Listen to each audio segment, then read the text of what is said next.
আজকে আমরা আলোচনা করব ইনভেস্টমেন্ট জিনিসটা কি, ইনভেস্টমেন্ট আপনি কেন করবেন এবং না করলেই তার ক্ষতিটা কি এবং করলে তার সুবিধাটা কি হতে পারে। ধরে নেন একটা মধ্যবয়স্ক মানুষ, সে কোনো কিছু ইনভেস্টমেন্ট করে নাই। কাজ তো সবাই কি করতে হয়, সেও কাজ করছে, সে নির্দিষ্ট পরিমাণ কিছু ইনকাম করছে এবং যা দিয়ে তার সংসার সে চালিয়ে নিয়ে আসছে, নিজের জীবন নির্বাহ করছে, কিন্তু সে আসলে ইনভেস্টমেন্ট করে নাই। এবং আরেকটা মানুষ, যে মানুষ আসলে তার জীবনের শুরু থেকেই ইনভেস্ট করছে। দুইটা মানুষের ভিতরে কী ধরনের পার্থক্য থাকতে পারে? খুবই সম্ভব যে লোকটা ইনভেস্টমেন্ট করছে যদি একটু রেশনালভাবে করে, মানে একেবারেই অযৌক্তিকভাবে না করে, সে অনেক বেশি বড়লোক হবে, অনেক বেশি আর্থিক নিরাপত্তা থাকবে তার।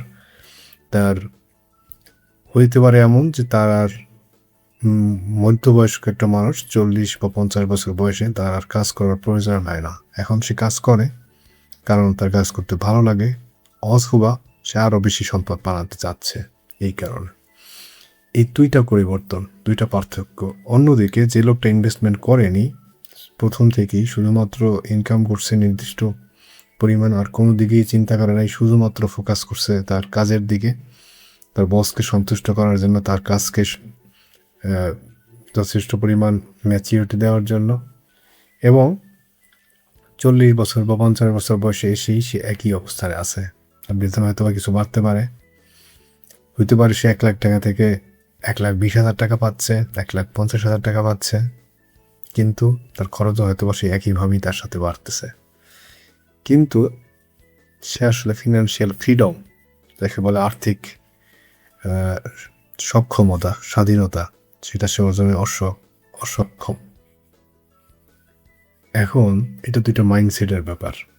তো মাইন্ডসেটটা আসলে খুবই জরুরি। পৃথিবীর যেই দেশেই বা যেখানেই উন্নতি হচ্ছে, উন্নয়ন হচ্ছে, বা তারা আসলে যাদেরকে আধুনিক দেশ বলা যায় বা উন্নত রাষ্ট্র বলা যায়, সবাই আসলে ইনভেস্টমেন্টের উপরে ডিপেন্ড করে। তারা ভবিষ্যতের একটা সময়ের জন্য কোনো পরিমাণ, একটা নির্দিষ্ট পরিমাণ সম্পদ সঞ্চয় করে এবং সঞ্চয় থেকে সেখানে লগ্নি করে বা জমা রাখে, যেখান থেকে সম্ভাবনা তৈরি হয় যে সম্পদগুলো আরও বাড়বে। এটা অনেক অনেক ক্ষেত্রে হতে পারে নতুন কোনো আবিষ্কারের, যেটা হচ্ছে গিয়ে গ্রো করতেছে কোনো একটা ব্যবসা, অন্য মানুষ ইনভলভ হচ্ছে, মানুষের উপকার করতেছে, এরকম একটা প্রতিষ্ঠানে।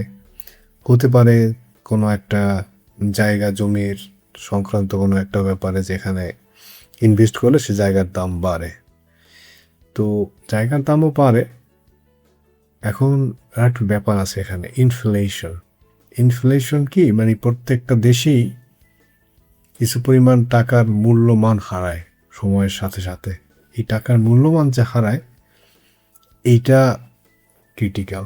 এই কারণে আপনি আপনার সম্পদ বা আপনার ধরেন কিছু পরিমাণ টাকা যদি ব্যাংকে রেখে দেন, কোনো সুদ যদি ওখান থেকে না আসে, সেই ক্ষেত্রে আপনি যদি হয় 5% ইনফ্লেশন, মুদ্রাস্ফীতি, সেক্ষেত্রে আপনি আগামী বছর আপনার আসলে 100 টাকা থেকে 5 টাকা কমে গেল। তার মানে আপনি 95 টাকার জিনিসপত্র কেনার সামর্থ্য আপনার থাকলো, 100 টাকায় যে জিনিসটা পাইতেন আগামী বছর সেটা আর 100 টাকার পাবেন না।